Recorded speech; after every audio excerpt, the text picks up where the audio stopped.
ভাই কি হয়েছে এখানে? এই লোকটা আসছে, আইসা আমাদেরকে 4টা প্রশ্ন করছে। যদি 4টা প্রশ্নের উত্তর দিতে পারি সে নাকি ইসলাম ধর্ম গ্রহণ করবে। এই লোকটা বলতাছে আল্লাহ তাআলা এখন কি করতেছেন। এটা তো আমি বলতে পারলাম না। এটার উত্তর আপনি জানেন না, তাহলে বাকিগুলোর উত্তর দিতে পারবেন না। ভাই আমি দিতে পারবো। কি? আচ্ছা আমি যেহেতু প্রশ্নের জবাব দিব, আমি এখন শিক্ষক, আপনি আমার ছাত্র, আপনি চেয়ার থেকে উঠে আসেন। ঠিক আছে, প্রথম প্রশ্ন হলো আল্লাহ তাআলা এখন কি করছেন? আপনার মতো গর্দবকে চেয়ার থেকে নামিয়ে আমাকে আল্লাহ তাআলা বসিয়েছে। আপনার দ্বিতীয় প্রশ্ন কি? আল্লাহর আগে কে? আপনি 1 থেকে 10 পর্যন্ত গুনেন, 1 2 8 9 10।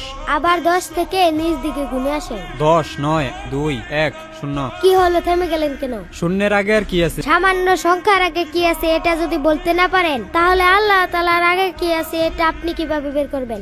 আপনার তৃতীয় প্রশ্ন কি বলেন? আল্লাহ তাআলার সাথে রাসূল সাল্লাল্লাহু আলাইহি সাল্লাম আকাশের কোন দরজা দিয়ে সাক্ষাৎ করতে গিয়েছিলেন? এই ডিমটি 28 থেকে 30 দিন পরে বাচ্চা ফুটে বের হবে। বলেন তো দেখি কোন দিক দিয়ে বের হবে? সেটা আমি কিভাবে বলবো? মুরগি যে দিক দিয়ে ফুটো করবে সেদিক দিয়ে বাচ্চা বের হবে। ঠিক কোন দিক থেকে বের হবে? এর উত্তর আমার জানা নেই। ঠিক তেমনি আল্লাহ তাআলা তার বন্ধুকে আকাশের কোন দরজা দিয়ে মেরাজে নেবেন, এটা একমাত্র আল্লাহ তাআলার ব্যক্তিগত কাজ। এটা আপনার আমার জানার বিষয়। আপনার চতুর্থ প্রশ্ন বলেন। আল্লাহ তাআলা এই পুরো পৃথিবীটাকে একা কিভাবে পরিচালনা করেন? তাহলে চলেন আমার সাথে। কি ব্যাপার, তুমি এই অন্ধকার করে একটা মোম জ্বালিয়ে আমাকে নিয়ে আসলে কেন?